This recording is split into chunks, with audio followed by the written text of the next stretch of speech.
Hello, I am Melissa Ashley and welcome back to my channel.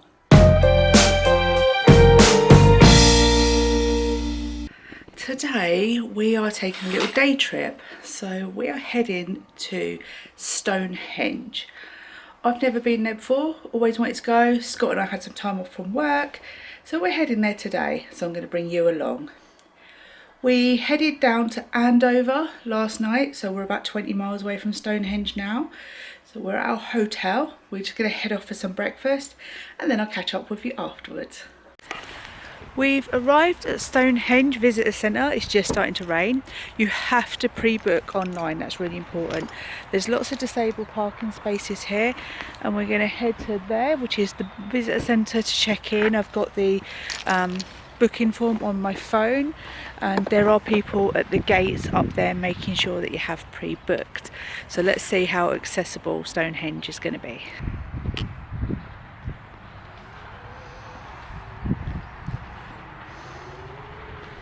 There's a one-way system in place, so as you come in it's this way and then coming out those people are coming. We're heading down there.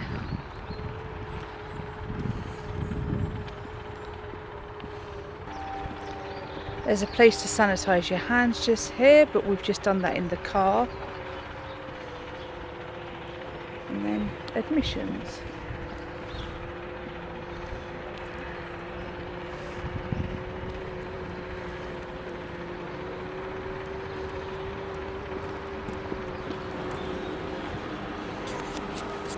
So we've just come into this room and we're surrounded by screens, and as you can tell, it's showing you kind of Stonehenge through the years, and so it goes there and it's behind me too. And the different weathers, and it's all seasonal. So that's that one. And then these ones here. Oh wow, let's just go around to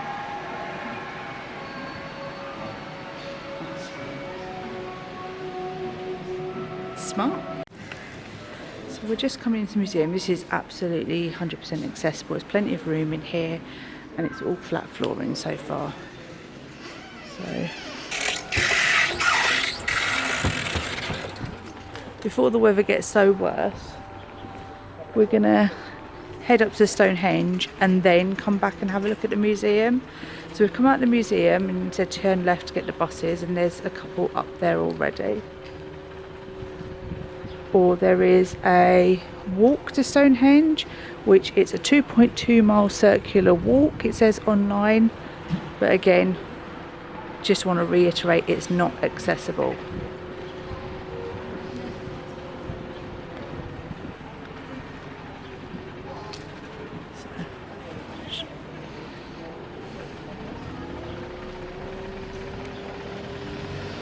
It's got a shop here as well. So we'll obviously have to go in there afterwards and buy a fridge magnet. It's the rules.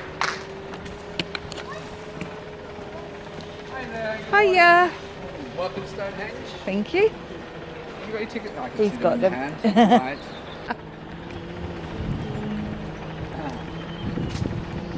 Now, there's a space here for you. Yep, that's fine.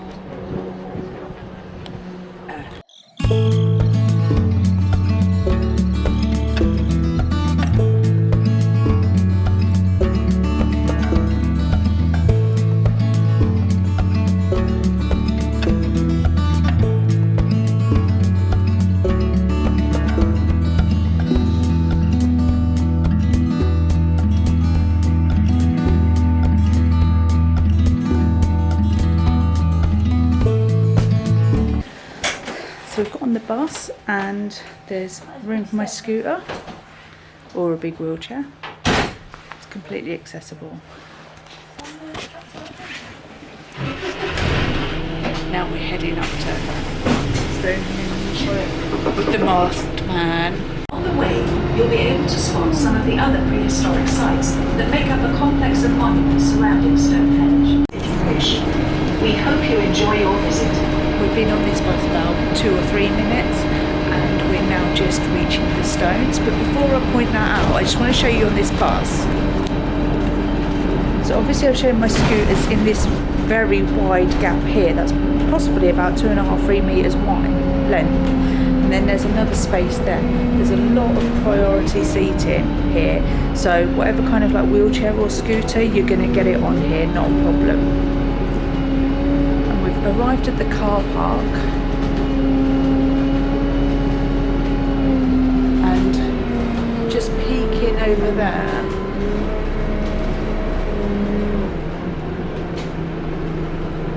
Stonehenge.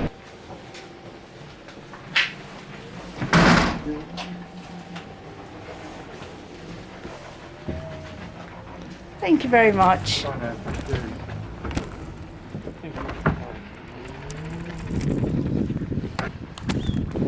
So as you can see, that was really easy to get off the bus. And now we're on this path. It is a solid path, so it's good for like the scooters and wheelchairs.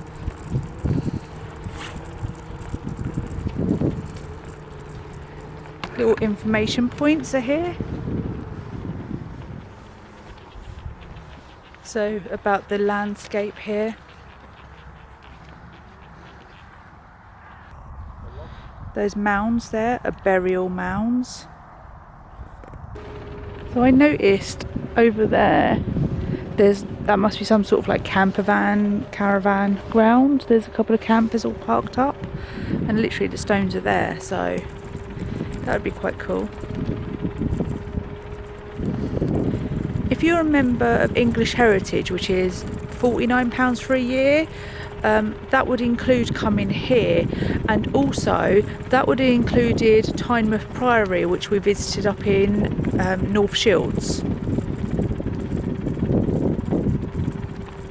It's one-way footpath in, so we've got a temporary one down just there going back towards the buses and the walkway.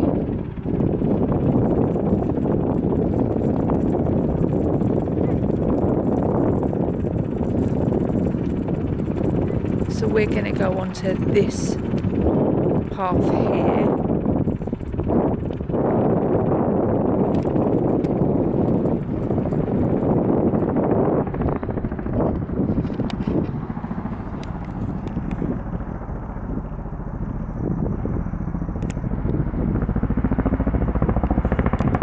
This way, between where you're standing and the stones, you'll see a grass-covered ditch with a bank rising behind it. And bank run in a complete circle. There is an app that you can download onto your phone. It's on the Google store as well as the iPhone store, whatever that is, because I've not got an iPhone. But it gives you an audio tour for free when you're here, and there's markers such as this one, which is what I was just playing, and it's about there's a ditch just here. You probably can't see it on the camera, but it goes all the way around, and that's what it's talking about. So on the floor, as you go round in the circle, as we are starting to circle, because we've just come from sort of like this direction, now we're going to go all the way around and around the back that way. There's all these guides here that tell you all about it.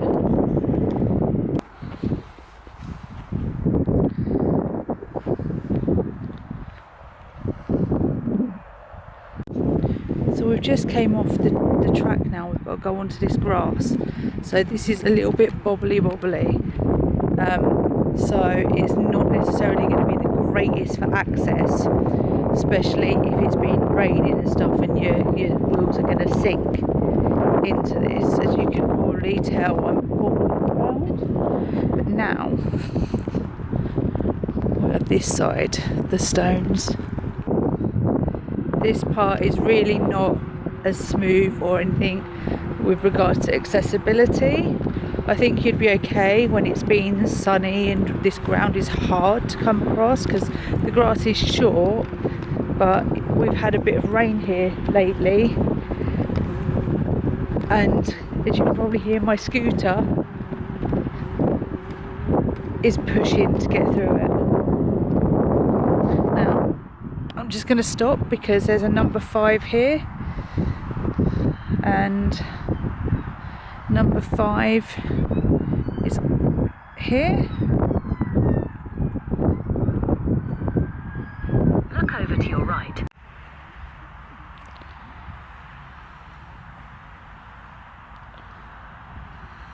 From that point just over there, we've come all the way around this on grass, and we're just about to get onto a proper path again as we lead up to the stones. So back to being fully accessible. They could do with laying some of this green stuff down around this loop, because then it would be, in my eyes, fully accessible. Because here we go, back on even ground as we're heading up to the stones.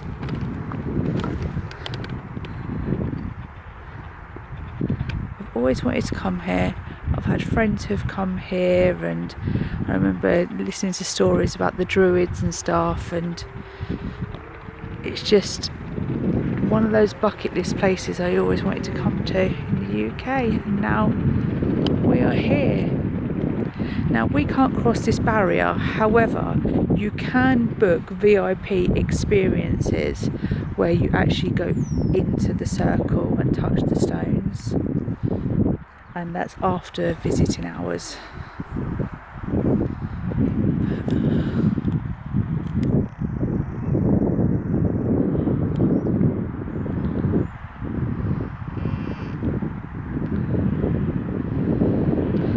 I love the way the birds are sitting all on top of this one here, congregating.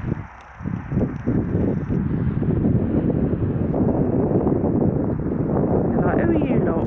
Why are you watching us?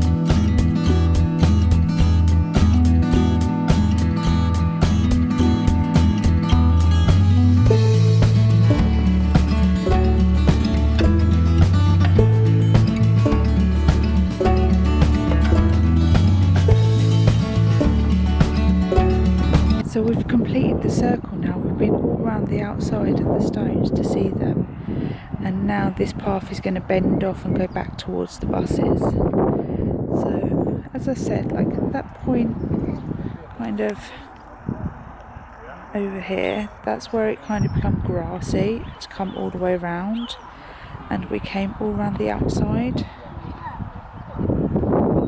of here, and then the path became accessible again on this side. So we've got security here because what they're going to do is they're going to send us down the hard path back to the buses rather than the temporary one, making it easier for my scooter. So we're just waiting for the people to walk up the path. They've just got off the last buses and they'll walk in, and then we're going to head down. We're leaving the stones now, saying goodbye to them, because we're going to head back and go look at the museum, the visitor centre. Also there's a cafe up there and a shop and things like that, so we're going to have a little mooch. Obviously got to buy a fridge magnet, because wherever we go, isn't it the rule?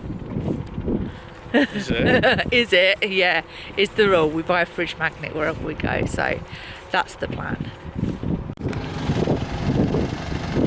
So you can see the coaches are a decent size. There's plenty of room for people to get on. So they just dropped the thing because they've seen me coming, and they're going to get everyone on, and then I'll be last because I'll be at the front.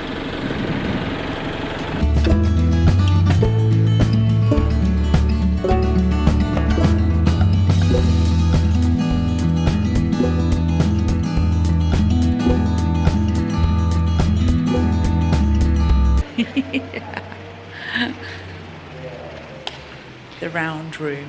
Come into the museum, and there's a timeline along the wall of when everything happened and how it all happened.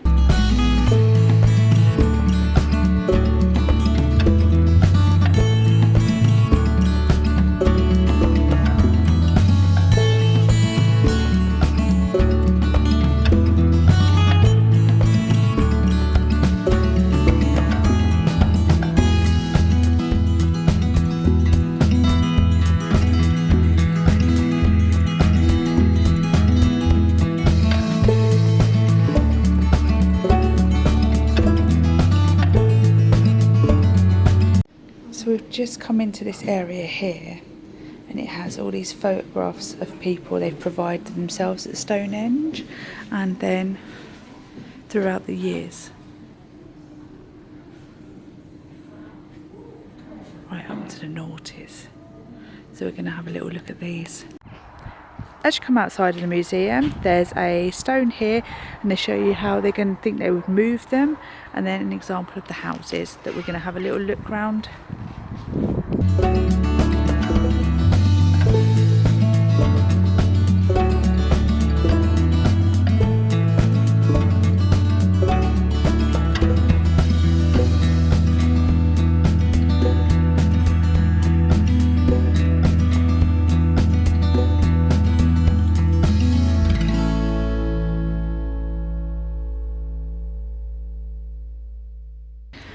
We're now going to go for a mooch in the shop.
Magnets.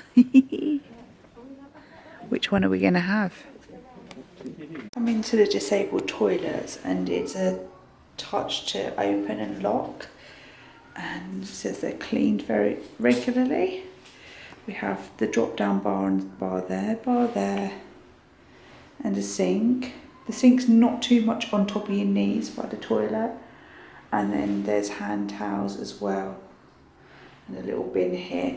So it's okay to like get a wheelchair in or something, but it's not like it's a fully accessible with like a changing table or anything. However, there are more toilets, so there may be, but this particular one is just a normal disabled toilet setup.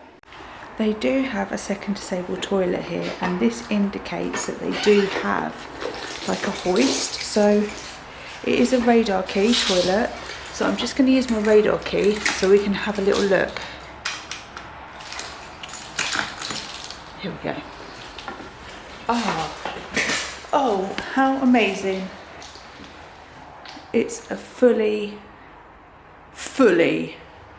equipped hoist and everything in here. Well, that's just amazing. There is a cafe here, just so you can see inside. However, we've decided we're going to head off and find a harvester for a warm lunch. I forgot to add that when we was at Stonehenge, our slot was from 7:30 to 12, our arrival time, and we were there for a total of 2 hours. If we had stopped and listened to everything and read everything, I think we'd probably been there about 3.5 hours. And also the amount of time you spend around the stones, like looking from each angle, is entirely up to you. There's all benches around it and stuff, so you could sit and just contemplate if you wanted to as well. But we were there for 2 hours in total, so I just wanted to add that in. What did you think? I thought it was alright. I enjoyed it. I think I would have loved to have done the stone experience. We actually go into the stone circles and you can touch them and stuff. I think that would have just been like the best part, but you have to do those out of hours.